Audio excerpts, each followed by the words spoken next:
Our next guest says Democrats are emotionally ill. And in truth, everyone has some emotional illness. It's a byproduct of original sin and the rest of the fallen world we live in.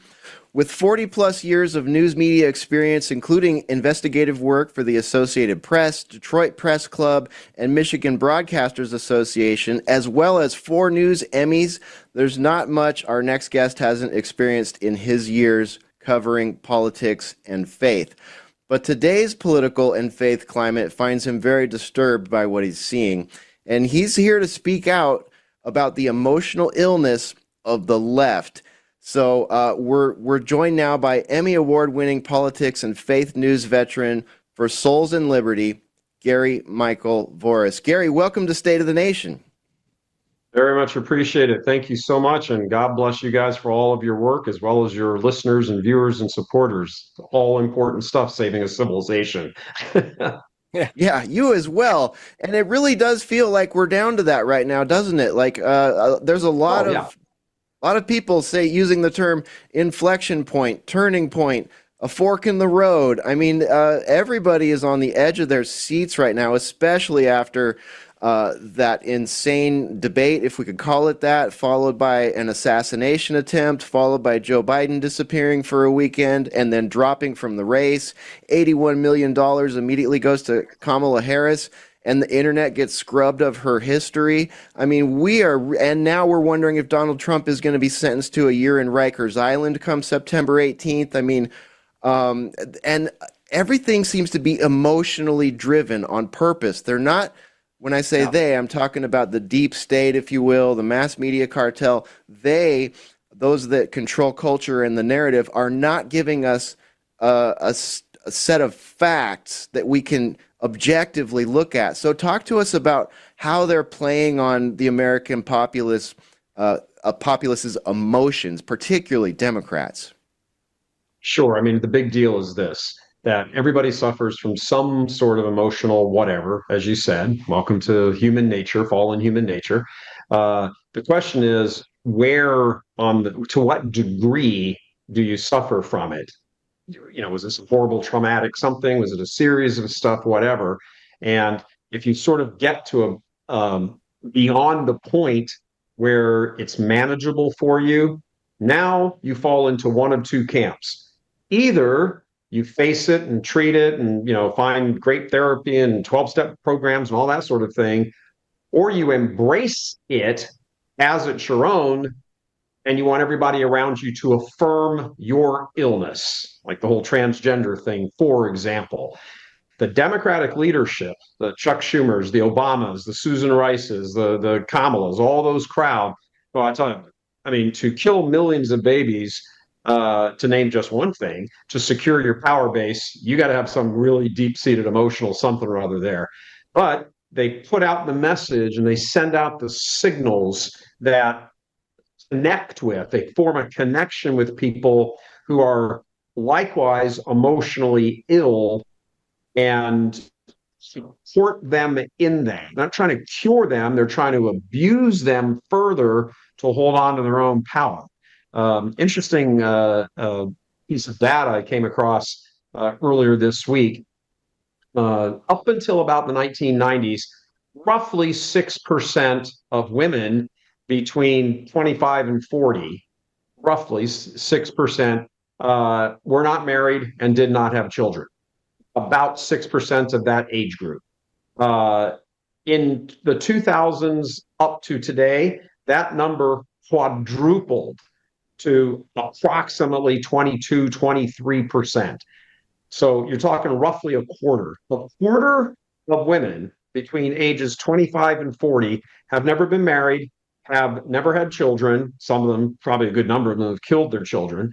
And on top of that, inside that group, 54%, this is all self-identifying, 54% admit that they have mental and emotional illness. And that's astounding.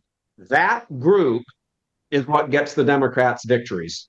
That group. If you were to remove that group from the overall electorate, whoever in this case, Trump or whoever the conservative other side candidate would be, man or woman, doesn't matter, would win in a landslide.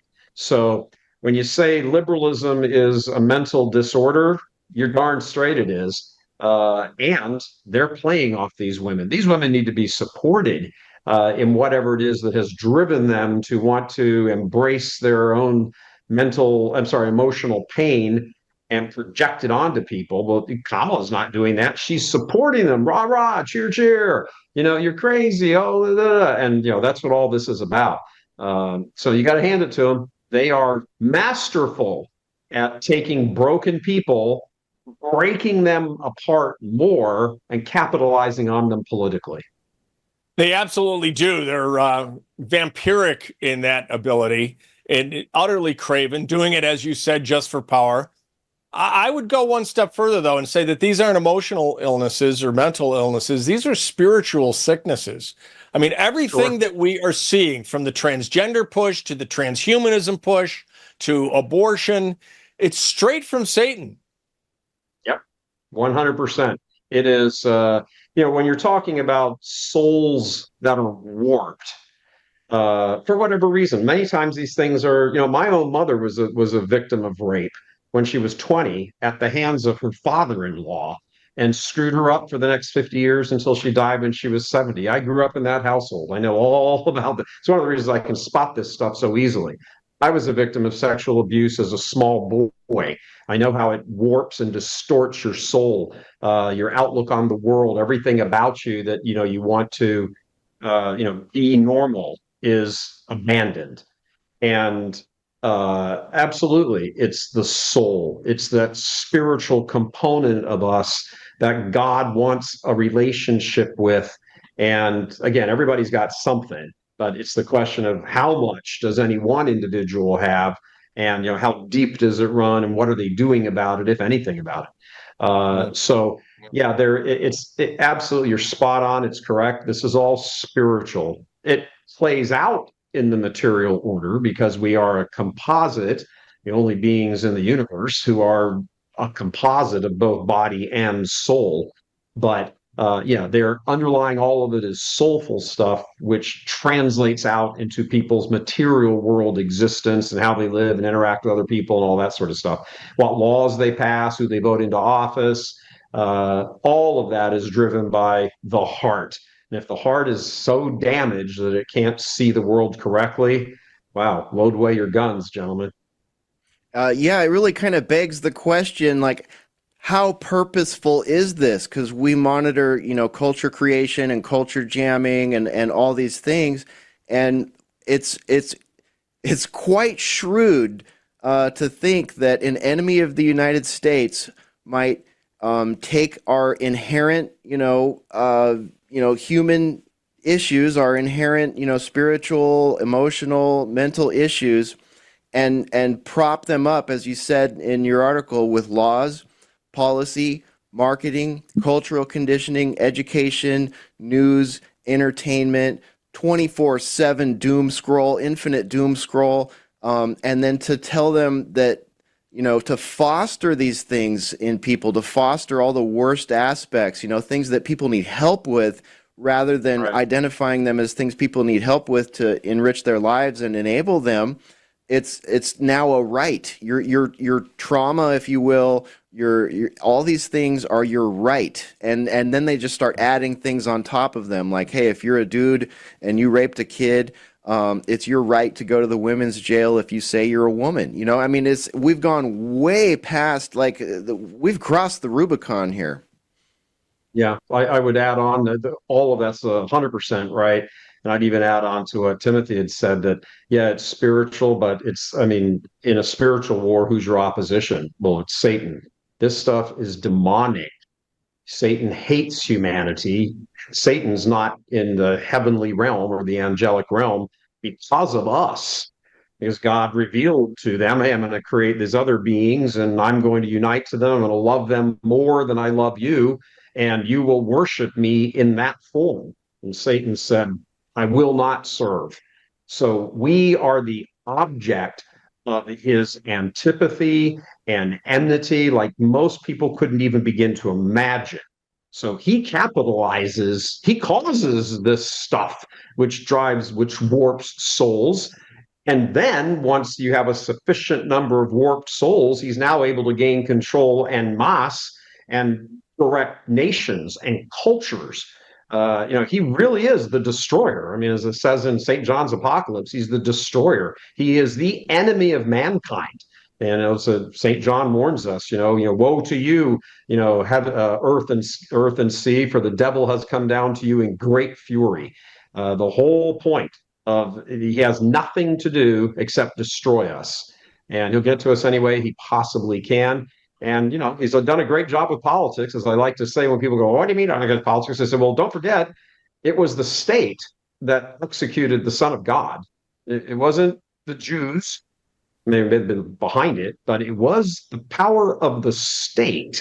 It was the Roman Empire that nailed Christ to the cross. Doesn't matter who was instigating it. That's secondary. Pilate could have said no. He didn't. It was the state. When Satan gets control of the state, all manner of evil is visited on every single person who's a follower of Christ." No question. And bringing it back to politics, you mentioned the young women. They've been dubbed awfuls, affluent, white, urban, female leftists. And it's a significant demographic, as you said. 24% of young women have never been married, never had children. And quite frankly, we see their mental, emotional, spiritual sickness all over X, all over TikTok, to the point where there's now a thing such as passport bros, where young men are saying, you know what? These women are crazy. I want a wife. I want a family. And they're leaving the country and going elsewhere to find good, wholesome young women elsewhere. I fear for our country because we also on X and TikTok have videos from Muslims saying, you're over. We're outbreeding you. We're going to control this country in 20 years. America embraced contraception in the 1960s. First, largely Protestants, at least as individuals. I know various Protestant denominations don't accept it, but the masses did. And then Catholics sort of followed, not that far behind. And when you start, when you embrace contraception, it's lights out. You reduce your numbers.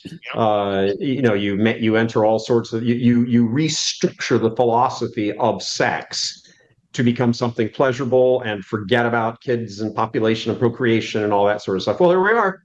So 60 years later, here we are. So it's a theological, philosophical, spiritual war playing out underneath the veneer of politics. Yeah, and this emotional voting, let's talk about the election coming up real soon, because this voting on emotions, this voting on a talking point that's based on a cult of personality, like, we're looking at hashtag anything but Trump right now with a lot of these demographics that we're talking about right here, and a lot of people that have just checked out and have already been polarized and atomized and are just running on old information and old software. What do you think is at stake for this election? And, what's your opinion of the DNC just looking to, embrace all this emotional illness? They want to bring an end to Western civilization. Western civilization was established by the Catholic Church on certain moral principles, theological, philosophical, ever since the age of the Enlightenment, 300 whatever years ago. The move, I don't know if you could say, in Satan's mind, yes, because he's outside of time. He can project things into the future, not control them or know it, but he's got to, if we can figure out something in the future, he certainly can. But we've been on this track for 300-ish years, where the center of people's thought shifts from God and their eternal destiny, and then how that plays out in their day-to-day lives, to just, what do I want? What do I get? What do I need? And that movement of Western civilization away from theological and philosophical foundations into just self-oriented, I'll do me, your truth, my truth, that's ridiculous, all of that sort of thing. There's no such thing as your truth and my truth. There's the truth. If you disagree with the truth, well, that's your opinion and it's wrong.